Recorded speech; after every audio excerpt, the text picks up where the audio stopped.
Pour la première fois, une équipe de cinéastes a pu tourner librement et complètement le pèlerinage à la Mecque. C'est naturellement une équipe musulmane qui a obtenu cette autorisation des autorités d'Arabie Saoudite, une équipe musulmane tunisienne dirigée par Mohamed Ben Smaïl. Ben Smaïl, pour vous, ce reportage était-il aussi un pèlerinage? Oui, nous étions 5 musulmans à faire cette opération, à la mener à bien, et nous étions tenus, en fait, de nous habiller comme tous les pèlerins, de faire les rites des pèlerins. Que se passe-t-il là? Ce sont des mesures sanitaires que prennent les autorités saoudiennes à l'arrivée. On saupoudre, on envoie des jets de DDT. Combien de pèlerins y a-t-il eu cette année à la Mecque? Il y en a eu 1 300 000, dont 400 ou 500 venant d'extérieur et le reste de l'Arabie Saoudite et des pays arabes environnants. Plus de riches que de pauvres? Beaucoup plus de pauvres que de riches, en fait. Les musulmans que vous voyez là, par exemple, qui sont assez âgés, amassent des sous petit à petit pendant des années pour venir là habiter souvent chez l'habitant ou bien camper ou bien... En tout cas, ce ne sont pas des capitalistes pour la plupart des cas. Quand on arrive à Djeddah, car ici nous sommes à Djeddah, sur la grande place de Djeddah. C'est bien cela. Quand on arrive à Djeddah, que fait-on? On se réunit, on passe un jour ou deux, on fait la connaissance de son guide qui va être pour les pèlerins aussi bien un guide touristique qu'un guide spirituel qui pourrait faire tous les rites du pèlerinage. Ensuite, ce pèlerin organise votre départ sur la Mecque. Ce guide du mois, oui. On le loue? Oui, on le loue. Il est un service complet, en fait. Il vous loue ses services pour tout le pèlerinage. Ici, c'est un contrôle. Ici, il y a un contrôle de police, effectivement. Il y en a 2 même. Que demande-t-on? On vous demande de prouver que vous êtes bien musulman et pour cela, on consulte votre passeport et il suffit que votre prénom atteste de votre qualité de musulman pour que vous passiez. Par exemple? Par exemple, si vous vous appelez Ali ou Hassan ou Ahmed, ça suffit. Oui. Ce panneau signifie qu'on ne peut pas aller plus loin si on n'est pas musulman. Ce panneau indique que les non-musulmans ne peuvent pas passer au-delà de cette limite. Ils rentrent à la Mecque aussi? Oui, c'est une caravane qui va à la Mecque.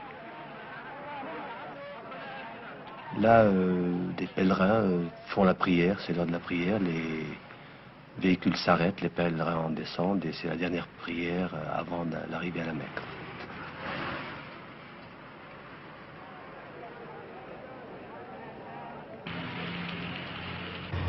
De Djeddah à la Mecque, quelle distance y a-t-il? 75 km. On arrive là? Là, on aperçoit les portes de la Mecque.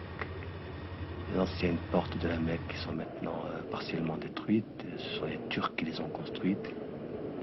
Nous entrons à partir de là dans la circonscription de la Mecque, dans l'espèce de la zone de la Mecque. Et là, les pèlerins commencent à réciter des prières d'une certaine manière, plus ferventes. Combien d'habitants à la Mecque, normalement? Normalement, 30 000 habitants. Voici la ville. Assez inattendue. Et en période de pèlerinage, la même ville contiendra 1 million, donc près d'1 million de personnes. Là, on vient d'apercevoir l'enceinte, puis la Kaaba elle-même. Voici la Kaaba, un cube simple, construit en grosse pierre et habillé de noir. À peu près une quinzaine, une vingtaine de mètres de côté. C'est une simple chambre vide, aux murs nus. Le pèlerin, dès qu'il arrive, est tenu de se rendre à la Kaaba, dans cette enceinte de la mosquée de la Kaaba, et de faire le tour du temple 7 fois. La Kaaba, c'est la maison de Dieu. C'est la maison de Dieu, c'est bien cela, construite par Abraham sur l'ordre d'Allah. En litière, ce sont... En litière, ce sont les gens soit infirmes, soit trop vieux pour pouvoir se mêler à cette cohue, à cette foule et accomplir le rite. Dans le coin, la pierre noire qu'on verra plus précisément tout à l'heure.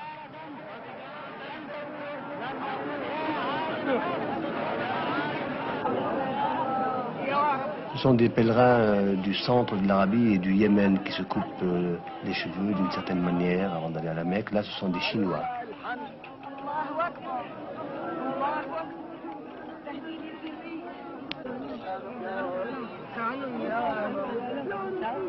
Ce sont des prières personnelles qu'ils font? Oui, ce sont des prières personnelles, chacun selon son vœu, selon ce qu'il attend de Dieu.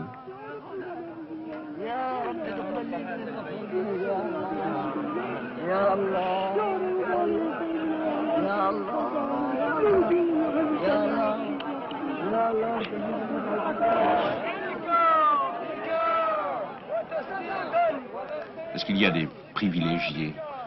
Oui, nous allons le voir tout de suite. D'ailleurs, il y a une tribu, la tribu des Bani Shayba qu'on voit ici, qui est seule autorisée à entrer à l'intérieur de la Kaaba une fois par an pour laver. Que se passe-t-il là? Vous voyez, on rejette un intrus, quelqu'un qui n'est pas de la tribu et qui profitait de la cohue pour s'introduire à l'intérieur de la Mecque, de la Kaaba du moins.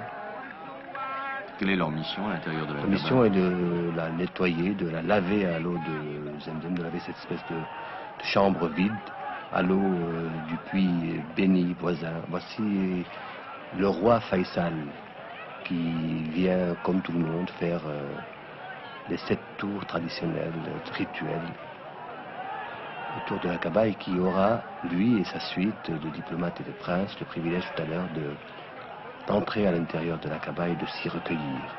Et il n'est pas en tenue de pèlerin? Non, lui n'est pas en tenue de pèlerin, mais c'est admis.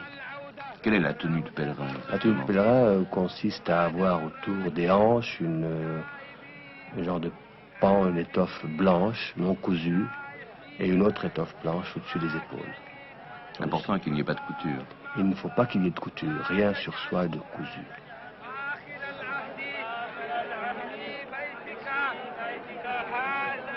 Voici la pierre noire, c'est la première fois qu'on filme cette pierre de cyprès.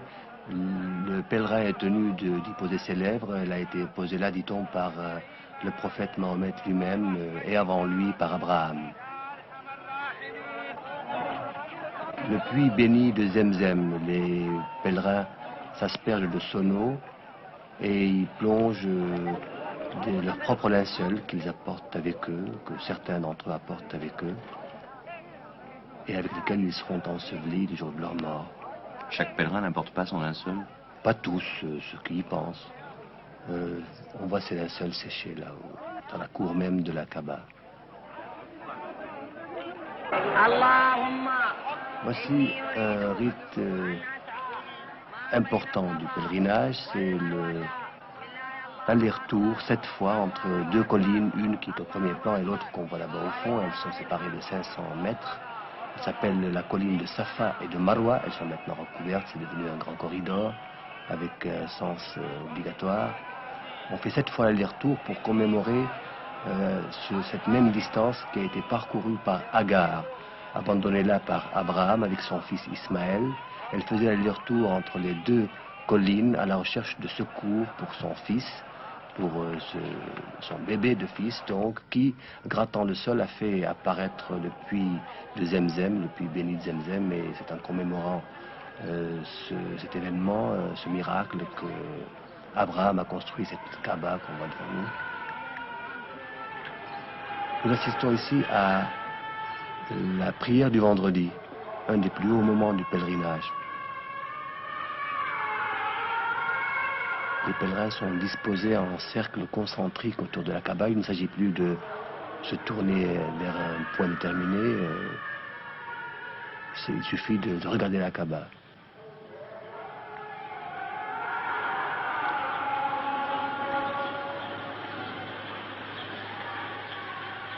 Qui dicte leurs gestes, leurs comportements? L'imam qu'on voit au fond, dirige la prière. Les pèlerins répètent ses paroles et ses gestes, et il y a un crieur près de l'imam qui transmet par micro et par haut-parleur, qui répercute en fait.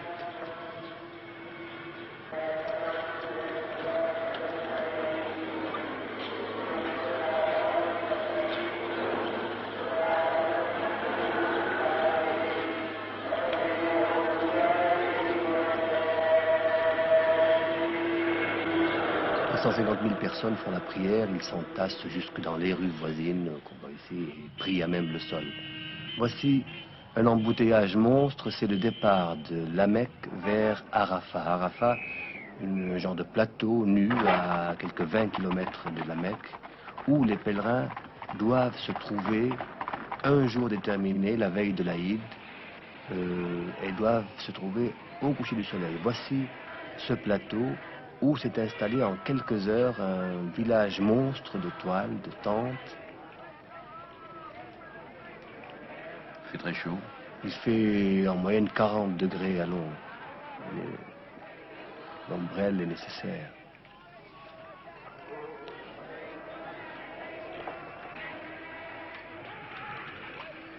À une température pareille, la transpiration fait courir de gros risques sur le plan santé, et les pilules de sel sont recommandées par tous les médecins.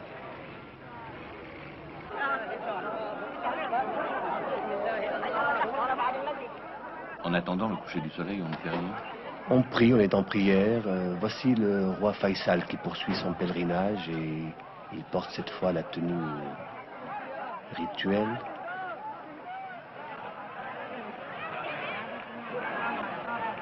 Une tenue agrémentée pour ses gardes par des mitraillettes, comme on voit.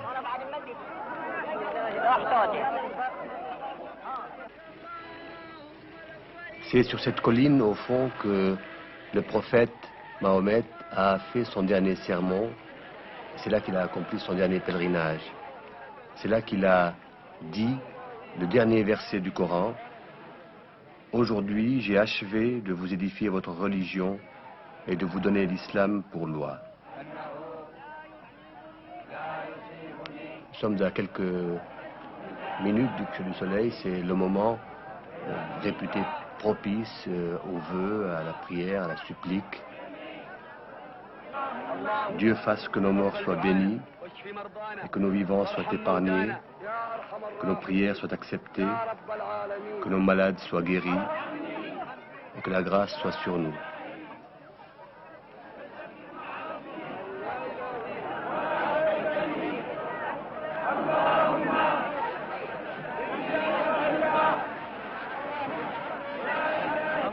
أكبر الله أكبر ولله الحمد ولله الحمد بسم الله الرحمن الرحيم بسم الله الرحمن الرحيم اللهم ربنا تقبل منا وعافنا واعف عنا وعلى طاعتك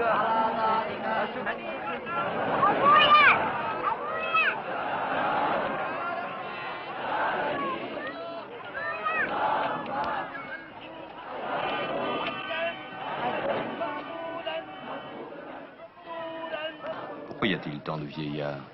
Eh bien parce que, d'une part, les gens ne vont à la Mecque qu'après avoir amassé sou par sou, donc le prix de leur voyage. Ce sont des gens de conditions en général modestes. Par ailleurs, on va à la Mecque lorsqu'on considère qu'on doit demander à Dieu l'absolution des péchés de toute une vie. Et puis, il y a aussi, je pense, pour beaucoup de musulmans, pour tous les musulmans, le secret espoir de mourir à la Mecque et d'y être enterré.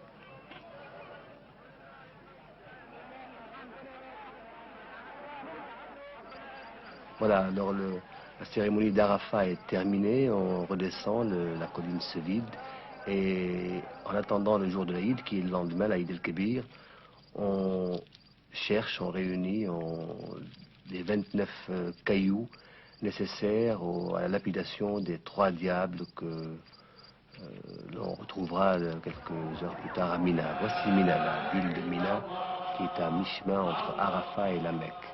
Nous sommes le jour de l'Aïd el-Kébir, la fête du sacrifice, qui commémore le sacrifice d'Abraham, comme vous le savez. Voici le frère du roi, qui est en même temps préfet de la Mecque et qui veille sur les opérations du pèlerinage. 300 000 têtes de bétail, de moutons, de bœufs, de chameaux, de chèvres sont sacrifiées tous les ans. On en distribue à des pauvres, aux pauvres de l'endroit, mais surtout on enterre tout cela très très vite, car à une température pareille, les risques d'épidémie sont considérables. Combien vaut un mouton? Un mouton vaut autour de 8000 francs français anciens. Ce sont les Séoudiens qui les vendent? Ce sont des organismes de commerce, des commerçants, des négociants et même les guides. Là, des bulldozers qui enterrent donc les restes de sacrifices de la boucherie.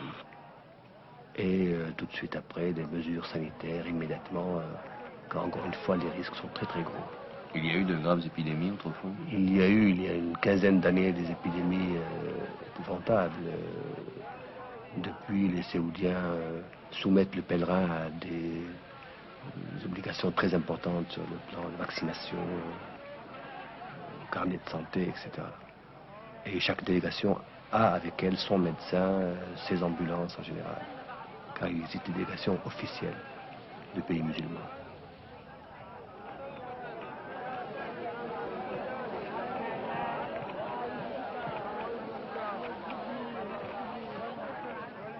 Ces petits cailloux que vous avez vus tout à l'heure et qui ne doivent pas être plus gros qu'un pois chiche, ni plus petits qu'une fève, servent à lapider les trois diables, les trois stèles qui symbolisent les trois diables qui ont tenté d'empêcher Abraham de sacrifier son fils Ismaël comme le lui demandait Allah. La tradition veut que Ismaël et Abraham ont lapidé les diables pour chasser la tentation. Voici le mont Arafat qui abritait cet énorme camping que nous avons vu tout à l'heure, qui est maintenant vide. Vide pour un an. Vide pour un an, effectivement. De même, la ville de Mina est tout aussi vide.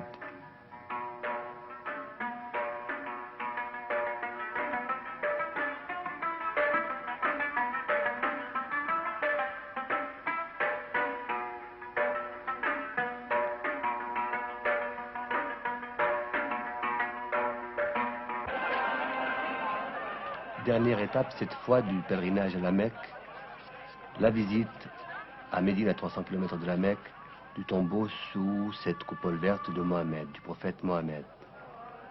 Devant ce tombeau, le pèlerin se recueillera une dernière fois et, dans la cour de la mosquée, il fera la dernière prière avant de quitter les lieux saints de l'islam.